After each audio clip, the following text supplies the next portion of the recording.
in the Bible I'm going to go to. We'll start in Revelation 19, verse 7. And as you're turning there, just keep your finger there and then go to 1 Thessalonians chapter 2, the second part of verse 6, and then we'll kind of get to both of those in a minute. This morning, though, as this week went along, I got thinking, as we've said over and over, how wonderful and great mothers are. They're the person that a young child or even an adult always goes to. I mean, the fathers are always there, don't get me wrong. But there's always a special connection between a mother and a child. There always will be. Even with Jesus and his mother, Mary, there was a special connection there. And the connection just comes from that.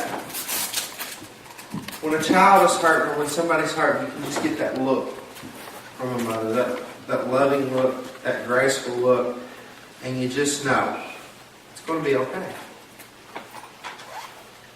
And we talk about all the time how we're supposed to get that feeling from God, and he does give us that feeling. But there's a little bit more than that I want to talk about this morning, that he does that many times through us. In Revelation 19, verse 7, it says, "Let us rejoice and be glad and give him glory. For the wedding of the Lamb has come, and his bride has made herself ready. Fine linen, bright and clean, was given her to wear." Fine linen stands for righteous acts of a saint. Now, how many know this morning that we as the church, we as the people that have accepted salvation, are the bride? We're the bride of Christ. We're his second coming.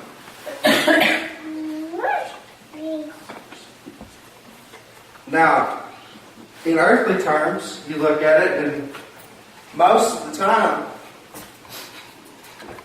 the bride becomes a mother. Becomes that figure for a child. So I mentioned earlier about the people that they may not have their mother. Or some may not even know the love of a mother. Because it is considered, the motherly love is considered the greatest love here on earth. That God's love is above it, yes. But it's the closest love there is to God's love.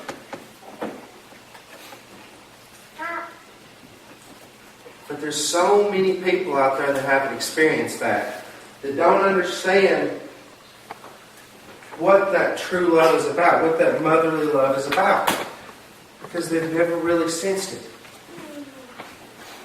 And there's some that have experienced it, but haven't experienced it from the aspect of Christ.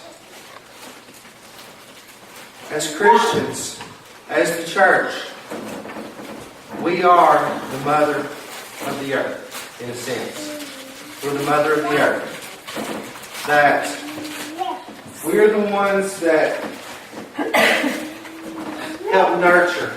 We're the ones that give that physical touch that many times people need. Because so many times, we can say over and over and over that just ask God for help. And ask God for help. And we do need to do that. Don't get me wrong. We need to ask God for help. But sometimes we just need that physical touch. And how many of you in here know that the greatest physical touch, as far as when you're hurting, when you're in pain, and just you don't feel like it's going, that touch of a mother just takes care of it. That's the Christian touch. That is the most pure love you can find here on earth. Is that nurturing, graceful, peaceful love that you get from that. So in a sense, what I'm saying here is that we as Christians need to strive. The men and the women need to strive to be the mothers of the world. Because when we start doing that, then people start seeing the love that Jesus has. The love that can be put out there. Because we're called to love everyone. It doesn't matter whether it's the guy on the side of the street. It doesn't look like he's had a shower in 2 months.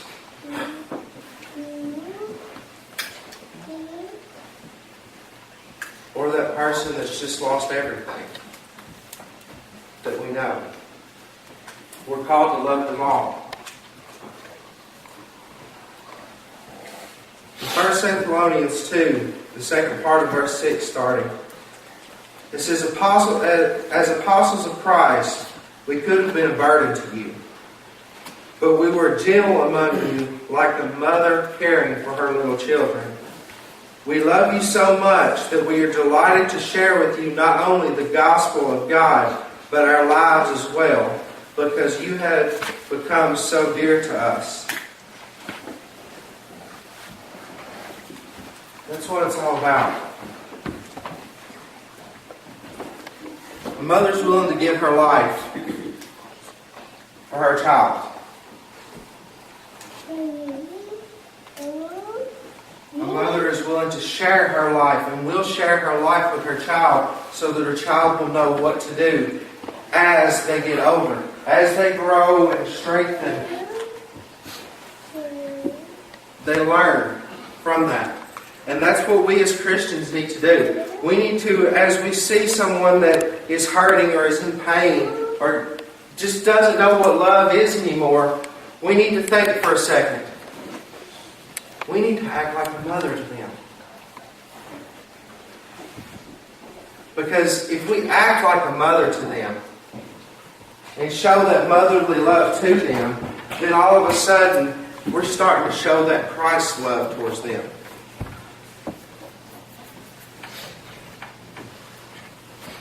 And there's a lot of people out there that don't know what Christ's love is, more or less mother love. There's a lot of people out there. I go to school with countless of people that don't know what it means to have a mother. And most of them doesn't know what it means to love Jesus. They have no idea. They've never been around it. Many of them have had mothers that have abandoned them, that have gone on drugs, gone on alcohol, gone on whatever, and abandoned them. But yet, we as Christians, that's our job. When we see situations like that, or just for anyone, that is what we should be doing. We should be stepping in and saying to this person, let me give you a hug. You know, you can see videos, they're online, and some of the Christian concerts I've been to, you see people walking around, free hugs. Free hugs. Matter of fact, there was a guy who was in New York. I think that's where he was. He had this sign. He just had free hugs written on it. He was just going to go around and hug people. Go around and hug people. And would you believe that since all he was wanting to do was go around and hug people, that the police ended up almost arresting him because he was invading on people's personal turf. Even though all he was doing was asking them. He wasn't running up and just hugging them. He was asking them. But somebody complained about it. Somebody actually complained because he was wanting to give people hugs.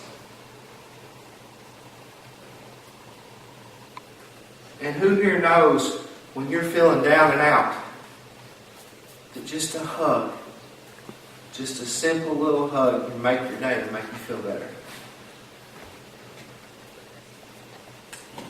Just the simplest little thing is a hug. As it said in 1 Thessalonians, we love you so much that we were delighted to share with you not only the gospel of God, but our lives as well. See, that's the key to it. To be a Christian many times and to help someone and to do what we need to do and to show that person they love doesn't mean you have to share this with them every time. The words in this every time. You don't have to share with them the words of the Bible, but a hug, just the simplest thing as a hug, can give them every word in this Bible without ever saying one. The prayer that Debbie read earlier, it said, help me to preach without ever saying a word.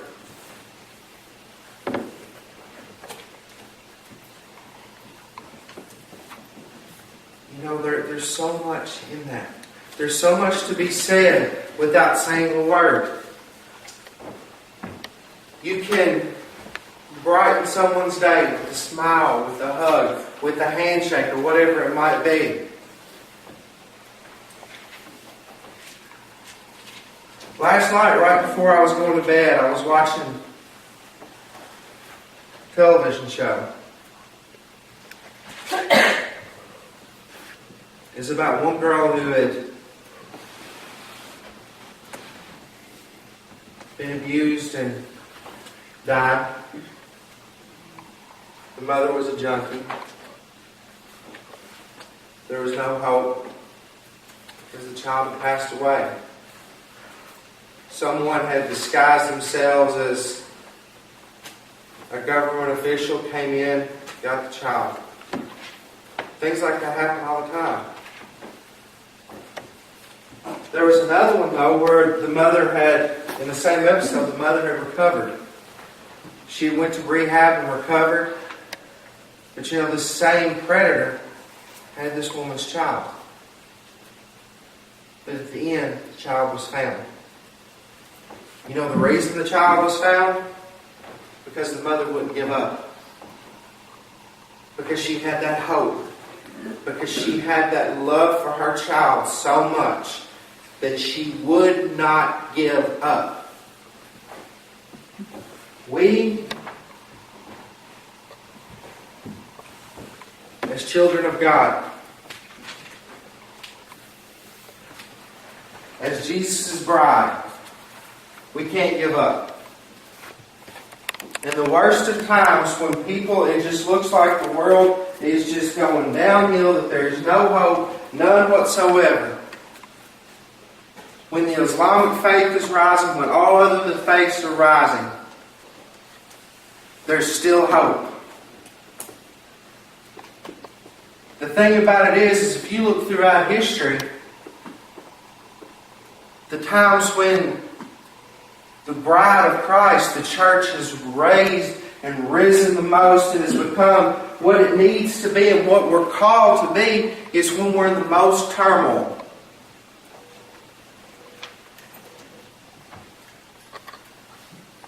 The first few years of the church, the first years before Christianity became even legal.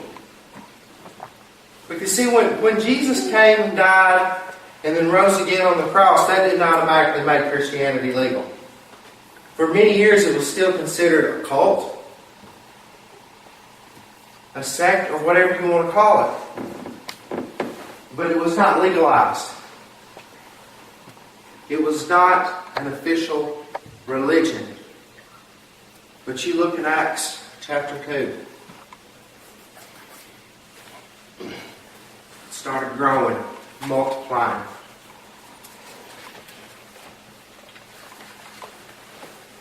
Thousands upon thousands upon thousands.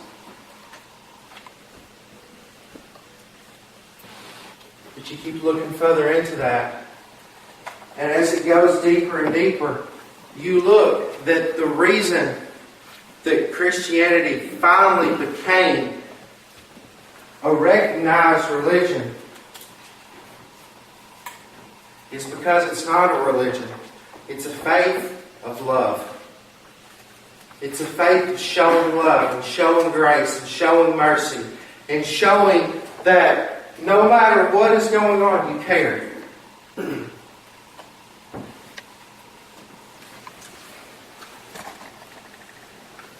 That everything you do, you care.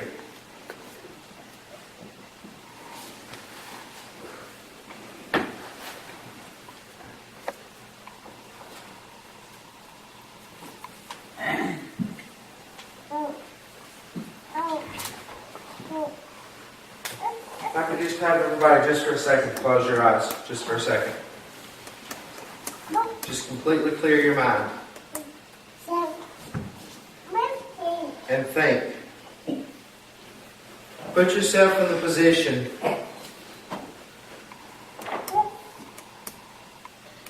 of someone who has never felt the love of a mother. Who's never met Christ before in their life.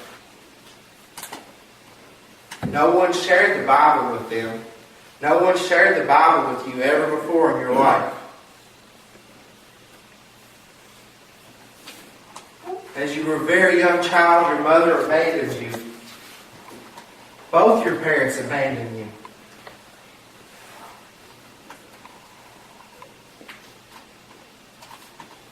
You've grown up jumping around from home to home to home. All you've ever known is the life of drugs and alcohol and things to that effect. But then one day, you meet this person. This Christian person. And they start sharing you love, sharing love with you.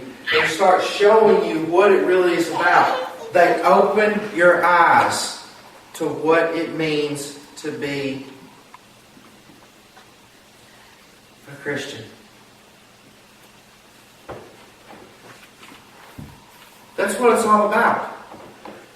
When you look at someone, when you go out and you see someone, don't look at them. You open your eyes. We can't look at someone, and I'll tell you right now, I'm just as guilty as anybody else. You see somebody sitting on the side of the road, and you get scared. You're thinking, I want to help this person, but I'm scared to death to help them. What if they rob me? What if they've got a gun? What if they've got a knife?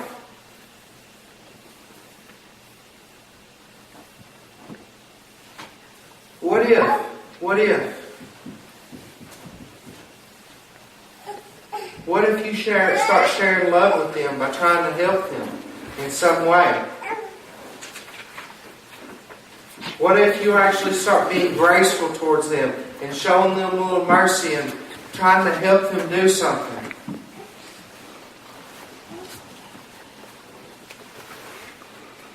For every what if of a reason not to do it, there is a what if for a reason to do it.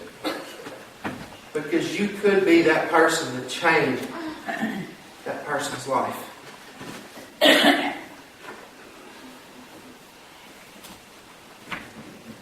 You hear the saying all the time that I'm just one person, I can't do it all. No. But with God's help, we can change the world. With God's help, one person can change the world. You look at the Great Awakening that happened many, many years ago. We're talking about a guy who wrote his sermon page for page and started reading word for word, and just sit here with his head down like this, and he changed the world. It was called a Great Awakening for a reason. He sat here and he read, and there was people from outside coming in getting saved because of why? Not just because he sat here and read, not because he sat here and read what God gave him to read, but because he stood there, he did exactly what God told him to do, and he knew that God was with him, and he knew that through what he was reading, even though it was a harsh message, God would work through it. God would show love through it. God would show His love through it, but also show people how to give that love to other people. Because I'm sure that there was people going down the street saying, "Hey, you need to get over here and hear this guy."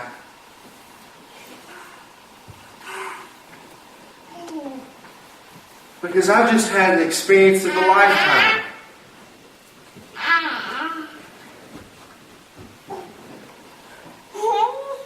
See,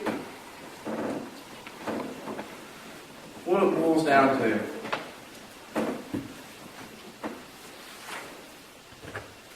is today we celebrate Mother's Day.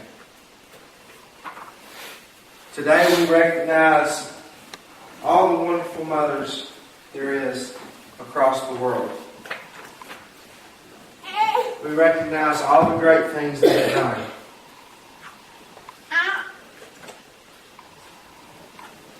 We recognize the fact that they will sacrifice sleep to make sure that their children are okay. They will sacrifice eating to make sure that their children are fed.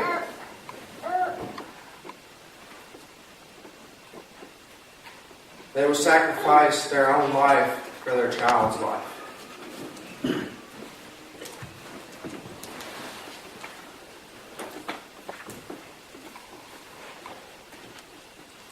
Yet you look, and everything I just said, you look at Romans 12:1. I've referenced that verse I don't know how many times, and I'll probably keep referencing it. But everything I just said about a mother, listen to this verse. Therefore I urge you, brothers, in view of God's mercy, to offer your bodies as a living sacrifice, holy and pleasing to God. This is your spiritual act of worship. Do not conform any longer to the patterns of this world, but be transformed by the renewing of your mind.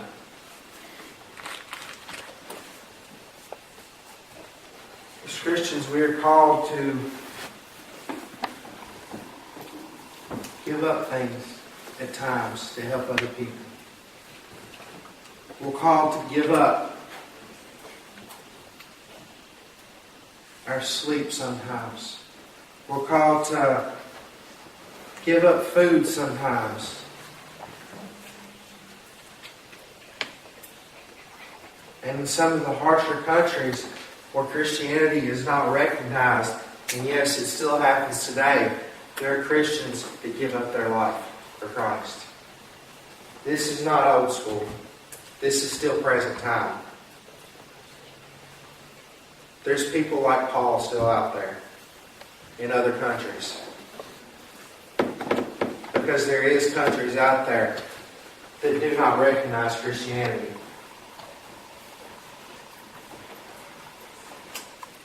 But there's a little catch to that. There's this wonderful little catch about Jesus. That it doesn't matter how much they try to stop from the gospel being preached. No matter how much they say, because in some countries they say, you can come in, you can send your missionaries over here, But we're going to tell you right now, there's only certain parts of the Bible that you can preach on. There's only certain parts of the Bible you can teach these people on. There's only certain things you can do, because we don't want our people to get too involved in what you're doing, because if they do, it could start a revolution and get us kicked out of our positions in the government. It happens. That goes on today. It does. It goes on today. But here's the great thing about it. As 1 Thessalonians said, we're not only happy to share the gospel of God with you, the good news of God with you, but to share our lives with you. That's why testimonies are so important. That's why speaking about what God has done in your life, how God has touched your heart, why it is so important. Because when you do that, when you start speaking about God and all the things He's done, maybe never quote a single Bible verse. You may never say one single verse of the Bible, but you can touch somebody's heart so much that you just allow Jesus into their heart.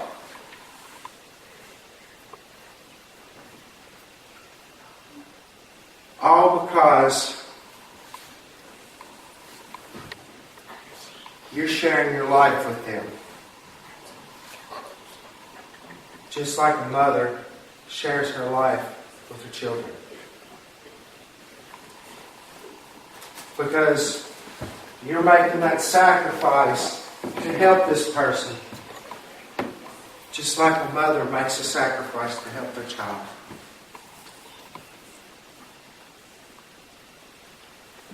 Because you stayed up all night talking to this person, or sitting beside them, or doing whatever you could do just to comfort them, because this person is going through some of the worst pains in their life right now.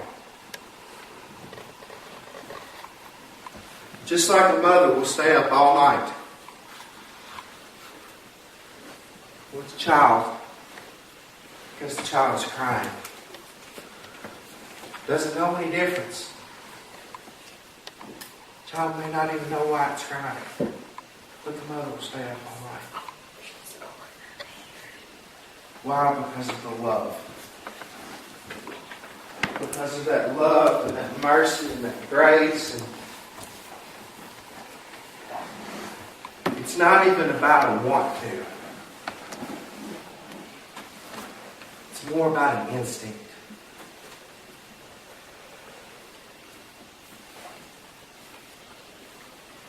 It's an instinct to help. It's an instinct to care. People say that you got to have this drive to do this and that.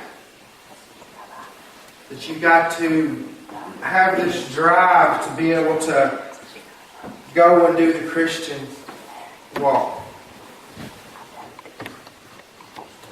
No, you don't. The drive comes once you gain an instinct to do it. That it doesn't become something that I just don't feel like I need to do that. I don't feel like I'm led to do that.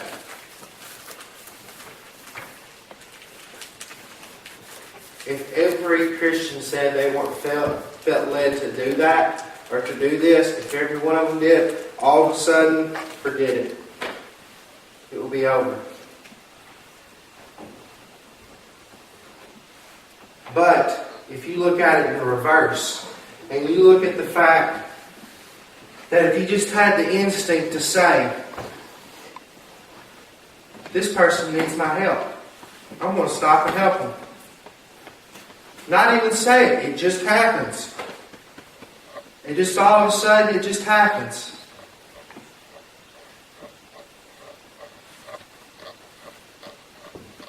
Here a few months ago, I heard this guy telling a story. There's another preacher who was telling it. I can't remember his name right now. He said he was on his way back from Louisville and he was in a hurry. And I mean, he was in an extreme hurry to get back. Matter of fact, if I'm not mistaken, it happened that same day, and this was a night service. So he was rushing, and he sees this car on the side of the road. And he gets about a quarter of a mile past, and he stops. I need to stop and help this person. So he pulls over to the side of the road, and by that time, he's a mile down the road from where that car was. So he's running all the way back to it. Now, by the time he gets there, the person's already got some help, and they're already taken care of. But the point of it is he stopped to help.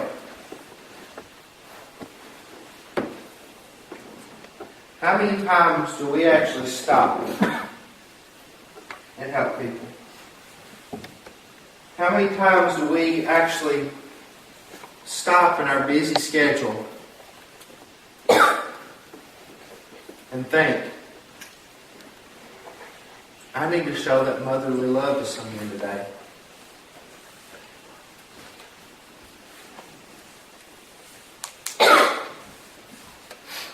How many times do we actually make those sacrifices? Or maybe, you might be that person that sometimes you feel a little distance from God and you don't feel like you get that enough.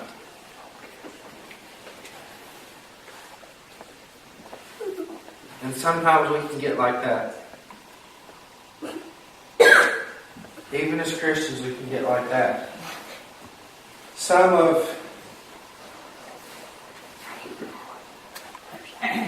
the greatest people I've known in my life, some of my mentors, I've seen them go through those times, through those seasons of where they're just disconnected. Now they keep on pushing through and they keep doing what they need to do and they keep staying with God, but they've got this disconnection about it. And you can see it.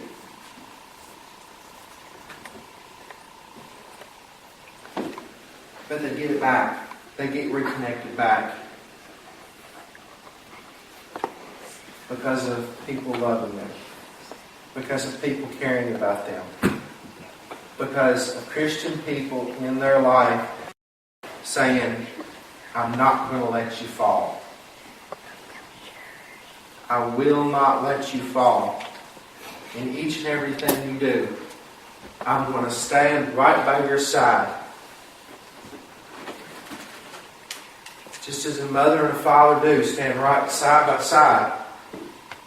We can look at it as we're standing right beside Jesus saying to that person, I'm not going to let you fall. Do we do that for people today? Do we do that enough?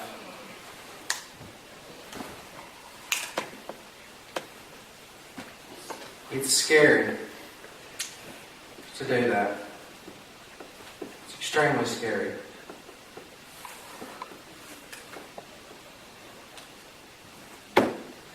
But Jesus called us to be disciples. And I think the best definition of a disciple is in 1 Thessalonians.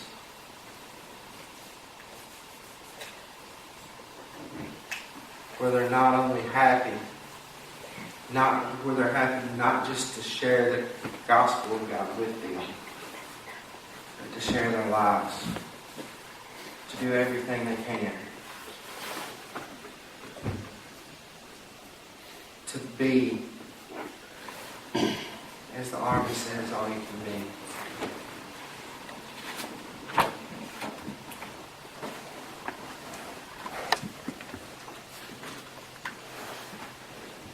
Because somebody needs your help.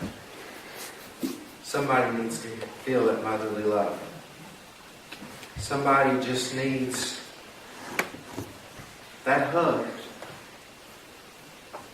Or maybe it's a pat on the back saying, hey, you did a good job.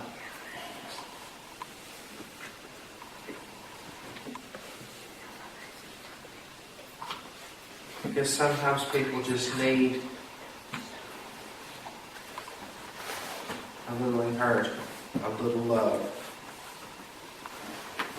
And to see that sometimes when they mess up, It's going to be okay.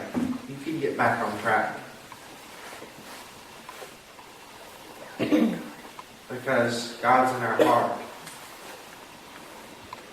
And we're showing His love through us. We're being that mother figure to that person.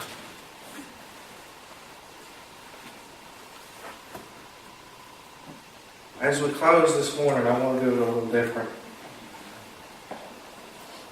I'm not looking to actually have an invitation this morning. I just want once again for us all just to kind of close our eyes. Just to have a moment of silence. A time of silence and a time of prayer. Maybe it's a time of meditation.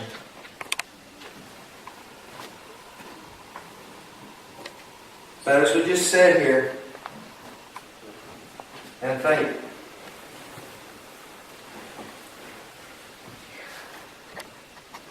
about it if you're sharing God's love enough.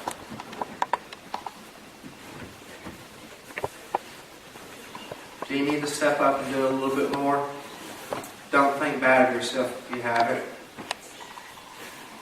Just need to try to strive to do it a little bit more. That's all. Or are you the one hurting this morning that needs that motherly love? That needs someone to show Christ just a little bit more to you? That you want to be a Christian, you want to show that love to everyone, but you just don't know how.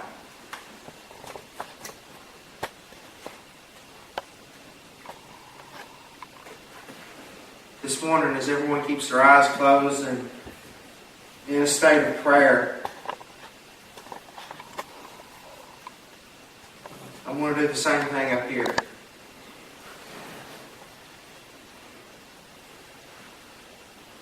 And if you feel like your heart is free and clear, everything's good,